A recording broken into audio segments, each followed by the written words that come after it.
because of the high enzyme content within it. That's, like you said, the enzymes are going through the body, doing all these many things to the body. Because of that, that's what's helping the body to continue on, is that high enzyme. Because I think back about the Israelites when they were going through the wilderness. I mean, they were drinking that goat milk that was very high in enzymes. Yeah, and I guarantee you, manna had a lot of enzymes in it. Okay, seriously.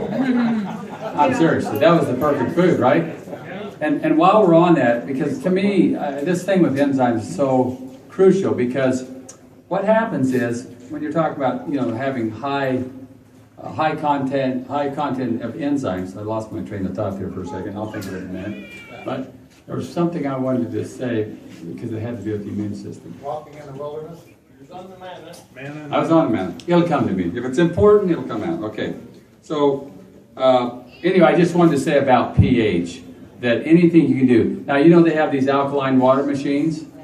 And so, again, you can get into extremism. Okay?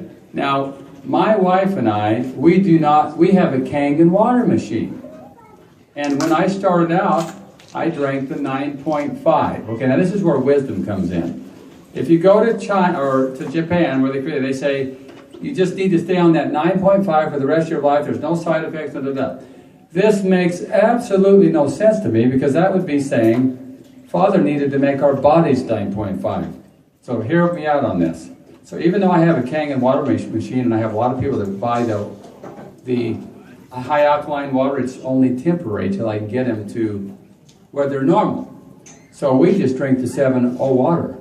I drink 9.5, 8.58, and then now we do 7.0. Why? Because our bodies are in balance, and I don't want to push them too far alkaline. Does that make sense? But the science out there from these Japanese guys says, so I have to go back and use Tor as my filter. Because think about it. That's them saying we need to be 9.5. Yeah. I'm sorry. If that was true, then the Father would have made us 9. Well, that's just how simple I think about things, okay? So we want to use wisdom, even with this wonderful technology, that there are times if you have cancer, all these people are on 9.5 for a while till we get, because they're so acidic. I mean, we're talking about, you need to be at 7. Most of these people come in, they're like at 5.2. Well, no wonder everything in its neighbor can come in there and set up shop. All your viruses, all your yeast, all your bacteria. Yes, John? How do you measure the acidity with the Well, you can do it. You can simply go get chem strips, and you can put them under your arm. You can put them in your mouth. You can do the urine in the morning and check it, just to get an idea. And what I like people to do, just a couple of guys, because whatever you're doing now, see, when you do urine, it's actually a picture of your body over 24 hours. That's why I don't like urine tests where you just pee in a cup. I like 24-hour urine tests because it changes, and then you get the average. And then you look and say, well, what is the average of what I am in a day? And if it's falling below 7, so, well, I need to work on that then. So you have a general idea instead of getting all crazy and checking your pH every day. You have a general lifestyle. This is kind of what it is. Make some changes and do that again maybe in a month or two and see if you've ramped it up a little bit, you see. But yeah, you can check it through your spit or through the urine. You can buy those little chem strips in a pharmacy. They just come in a little bottle like that, and you've done that, haven't you, Craig? Chemical chem strips. Okay, so then, let's see. Oh, I thought, this is kind of interesting. To me, y'all are so awesome, okay? What does he say in the scripture about clothing? This is a whole different thing, but it's about... Don't mix wool and linen. Hey, very good. Now, isn't this interesting that he would say that, and when he says it, what does it mean? We're to do it, right?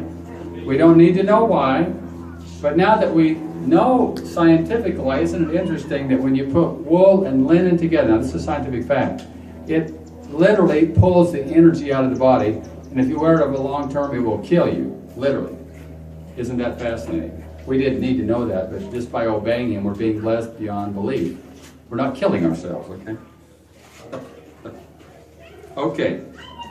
Now, I saved this page here because I'm not going to go through and read these, but I'm going to give you these scriptures. And when you read these scriptures, I want you to take in the light what we talked about today. Most of these scriptures, it's like, you're talking about to everybody else. But when you think about yourself as Israel and applying it to yourself, okay? Now that we know that what our belief does to our physiology, when you read these scriptures like 2 Corinthians 10:36, Hebrews 11:1, Hebrews 12:1, Ephesians 6:16. Now, I got to read this. Just think about what I said about the belief thing. 6:16. Above all, having taken up the shield of belief. Remember what we learned about science and belief and faith? With which you have power to quench the burning arrows of the wicked one. What's he really saying there for us personally? We're removing the platform for which the enemy could even stand on by how we think. And they've proven that scientifically. I think that's just beautiful. We can apply that scripture to us as personally and how we're thinking. Ephesians 5:15. Ephesians 4:29. I love this in light of what we're talking about. Let no corrupt word. What is a corrupt word? Anti-Torah. That's what a corrupt word is. Anything that doesn't line up through the field of Torah, that's a corrupt word. Don't let no corrupt word come out of your mouth, but only such as is good for the use of building up, so as to impart what is pleasant to the hearers. Who's the number one hearer? You. You are. So we always apply it to everybody else. Wow. This is meaning when I get up and say Shema, I'm speaking to myself. When I say no corrupt word, that means why am I saying to myself, I'm this, I'm that, I'm all that, and negative.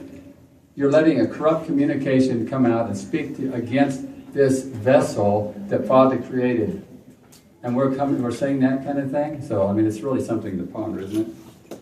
And then, of course, I always finish it off with always getting in your heart, Philippians 4:7. See, we don't even have to figure out what to think on. He's already got it listed. So let's just go with his list. You can't miss, you know. He says, whatsoever things are true. And I'm motivated to go into the Hebrew and look at all these words in Hebrew. I bet we'll find some interesting things with these words that he's put in this verse. Whatsoever things are true, noble, righteous, clean, lovely, good report, uprightness, praise. Those are the things we want to think of, okay? And that's it. If anybody, I did have one other thing on the back. I like to use this when I'm in my office because, we get a lot of Christian people, and we've been so set up that everything that doesn't fall in with that language is demonic. So when I say to people, Scripture tells us in Proverbs that bitterness dries the bone. Well, what is bitterness? It's an emotion. It's an attitude. Guess what? It's been proven scientifically that emotion has a wave frequency. Your bones operate at a certain wave frequency. Now, whether we can see it or not, it's been proven scientifically what that wave is. So if you take one wave, I don't care what it is, and you put it into another wave, and they don't harmonize, they're going to be in a war and destroy. Something's getting destroyed. So that's why bitterness dries the bones. It's an emotion. It's an anti-Torah emotion that destroys us. Because what does an enemy do? It destroys, right? I mean, that's exactly what happens. And it says here, in Hebrews 12:15, let no root of bitterness spring up because it causes trouble. Isn't that interesting?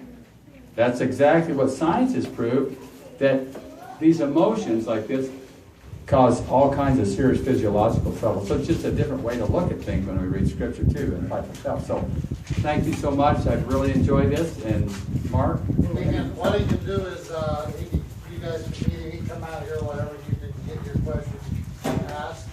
He can ask them right now. I have one that will kind of answer some of it. And I'm sorry I didn't ask this before. Is there would we have your permission, Jay's recorded this, to link it to the website or? That's totally would be fine. Whatever Mark and the elders and everything think what they want to do. However you could utilize that, if it to be a benefit, that would be, you have my permission to however use part or all, whatever you want to do with it, okay? Yes, John.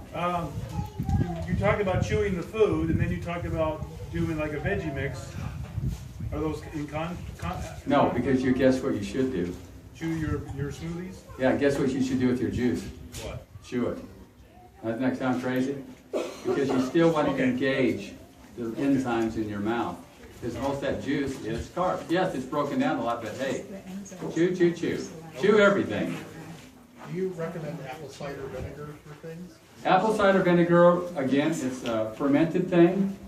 And again, I think apple cider vinegar has application to certain things, but it's not something people need to be like drinking every day, okay? It's like you would use it for certain applications, you know? And why do I say that? Now, if it's raw, that's different. See, when it's processed, that's different. See, raw is like fermented. Oh, you can't go wrong eating as many fermented foods. I mean, it's so alkalizing. It's awesome. Yes? I was so glad you brought up the Vitamix. And what I was wondering is, when you talk about juicing, is using the Vitamix okay, or are you saying there are Let's put it times this when way. you just want juice? If you have the money, it's good to have both. A juicer and a Vitamix. But again, we're talking money. Not everybody can do that. Not everybody could even have one of those. That's why you want to start with what you can. But if you can get a juicer, get one that has the slow grinding gears. Don't get the fast spinning basket because it creates too much heat. So like a green powered juicer is what I use, but there's other ones, but you want the dual gear so it kind of grinds very slowly and you don't create heat. And your juice will last longer. If you do a spinning basket, you got to drink it right then because it's already getting warm. And the enzymes are kicked in and you know it's going to go, it's not going to be good for very long. So you want juicing Yeah. separate and Vitamix Yeah. separate? Again, Okay. if you got the Okay. money to do it, great. Thank you. Yeah. I have a couple questions. Yogurt. Is yogurt a good enzyme? Yogurt is, if you eat raw yogurt, now I don't do yogurt because I don't do any dairy. But if you're going to do dairy, it doesn't get any better than raw dairy, you know, if it's raw. Because why? It has lactase. See, human beings, after we're like 3 to 4 years old, we have no more lactase in us. That was there to do the mother's milk. That ought to have been a clue, actually. Why do we not build any more lactase when we're done with mama's milk? Probably because we don't need to be drinking milk, even though the dairy industry has told us that if you don't drink milk, you can't have calcium. Well, that's been proven wrong for so long that the molecules are way too big in dairy to even be utilized by the human body. That's why women that drink milk all their whole life, some are osteoporotic and some are not. It had nothing to do with the dairy, it had to do with other things. That's a fact. I was wondering what your thought is. You know how like there's a craze now about vitamin B shots? Yes. Do you think that's a good thing, bad thing? Again, that's man coming in and, I mean, if you have serious damage and that's all, but seriously, you can't beat a bee shot like greens. You take dark greens, you're going to get as many bees. Do a juice, that's like getting an IV. You want a shot of bee? Do an IV with the green juice, man. All right, and the last question is, I've heard a lot of talk about like people are low in vitamin D. Yeah. And can you Okay. explain that? There again, it's a short-term thing, but I've got a friend, Dr. Sheely, he's an MD, but he's alternative in Springfield, Missouri, and he says it's the fastest thing to snap people out of depression. But we load them up on 50,000 IUs a day, and we do that for like a month, and I have a protocol for that. But again, it should be short-term. I mean, the sun, that we all have an enemy out here, wear sunscreen, destroys the ability of your body to even make vitamin D. So forget sunscreen.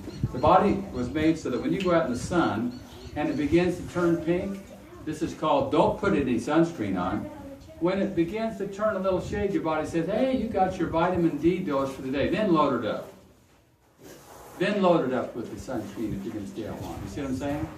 Don't block it because, oh my goodness, you cannot believe the effect vitamin D deficiency. In this world, almost everybody I see, they go, I live in Arizona, and they're vitamin D deficient. It's just amazing. Because they're staying indoors too much. I mean, they're just not getting the D, and it's affecting your hormones. You can't run your brain chemistry, and that's why people get depressed. So yes, vitamin D is important. But again, all this stuff is out of balance when you have to load up heavy doses, except for short-term things when people are sick. We want to try to get back to our father designed it if too much damage hasn't been done, like maybe a thyroid already cut out. No wonder we need to soak up for 8 days. Exactly.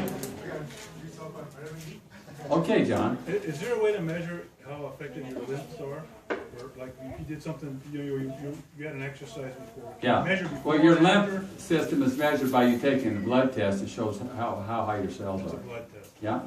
It shows you how many white blood cells and, lymphatic cells, monocytes, eosinophils.